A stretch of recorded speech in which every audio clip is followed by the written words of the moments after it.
Good morning, welcome back to my channel. তো তোমরা সবাই কেমন আছো? আশা করি ভালোই আছো, আমিও ভালোই আছি। তো চলো আজকের ব্লগটা শুরু করা যাক। এখন হচ্ছে 3:45। আমি উঠেছি 3টের সময়। উঠে আমার এদিকে যা যা কাজ সমস্তটাই হয়ে গেছে। ভাত রান্না করা, ডাল আজকে সিদ্ধ করেছি, ডালটাও হয়ে গেছে। আর এদিকে বসিয়েছি, তেল দিয়েছি, এখন ফোড়ন দেবো। আর এখানে দেখো পেঁয়াজ, মশলা, আর এখানে আছে মাটন। তো এটাই এখন রান্না করব। ভাবছিলাম মাটনের মধ্যে পেঁপে দেবো, তা পেঁপে যেগুলো আছে না সব পেকে পেকে গেছে। পাকা পেঁপে মাটনের মধ্যে দিলে কেমন লাগবে? ওগুলো তরকারি খেলেও তবু ঠিক আছে, মানে গা পুরো লাল হয়ে গেছে, তবে শক্ত শক্ত আছে, ওটা দিয়ে তরকারি খাওয়া যাবে, কিন্তু মাটনের মধ্যে পেঁপেটা দেওয়া যাবে না, কাঁচা নয় তো। তো চলো, তো ফোড়নটা দিই, মাংসটা রান্না করি, বসিয়ে আমি রুটিটা করবো। তো চলো দেখতে থাকবো।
এই যে দেখো রুটি হয়ে গেল, এদিকে দেখো মাটনটাও হয়ে গেছে, নামাতে হবে।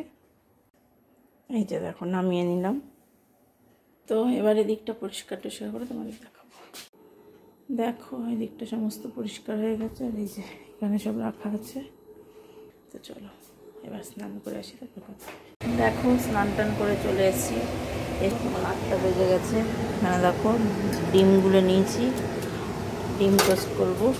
আর এখানে দেখো কড়াইতে তেল দিয়ে কড়াই বলছি, তাওয়াতে তেল দিয়ে দিয়েছি। তো চলো এই যে রুটিগুলো ডুবিয়ে ডুবিয়ে দেবো। দেখো এই যে দিয়ে দিয়েছি, দেখো হয়ে গেছে ডিম টোস্ট। এই যে এটা ওকে দিয়েছিলাম এই থালায়, থালায় রেখেছি দুটো। তো চলো খাওয়া যাক। সোনা বাবাও ডিম টোস্ট খাবে বললো। তো চলো পরে আবার কথা বলছি। দেখো অনেকক্ষণ পর তোমাদের সামনে। তো এবার আমি খেতে বসবো। সোনা বাবার বাবার হয়ে গেছে, মার খাবার এই যে গুছিয়ে দিয়েছি। তো চলো তো খেয়ে নিই, তো পরে আবার কথা হবে। Good evening. দেখো চলে এসেছি কিচেনে। এখন আজকে 5:30টাও বাজেনি, এখন তো সন্ধে হয়ে যায় 5টা বাজলেই। দেখো এই যে এসে এই যে দুধ জল দিলাম, এতে এই যে কফি বানিয়ে নিয়েছি, কালকে তো দেখাতে ভুলে গেছিলাম। তো এই যে দেখো মাকে দিয়ে দিয়েছি, ওকে দিয়ে দিয়েছি। সোনা বাবার দুধ ওখানে ঠান্ডা হচ্ছে। তো চলো কফিটা খাই, তারপর কথা হবে। দেখো অনেকক্ষণ পর আবার সেই ইভিনিংয়ে বলেছিলাম যে চা খাবো, চাটা খেয়ে বাসন কোসন মেজে সোনা বাবাকে একটু পরিয়ে টরিয়ে দেখো চলে এসেছি। এখন দেখো এখানে বেগুনে নুন হলুদ মাখিয়ে রেখেছে, ওই দুটো ওগুলো পরে ভাজছি, আগে এগুলো ভেজে নিই। এখানে দেখো তেল দিয়ে দিয়েছি। তো বেগুন ভাজা রুটি হবে, অনেক দিন পরই বেগুন ভাজা রুটি করছি, প্রায় 1 সপ্তাহ বেশি হয়ে গেছে বেগুন ভাজা করা হয় না। তো চলো বেগুন ভাজা রুটি করব।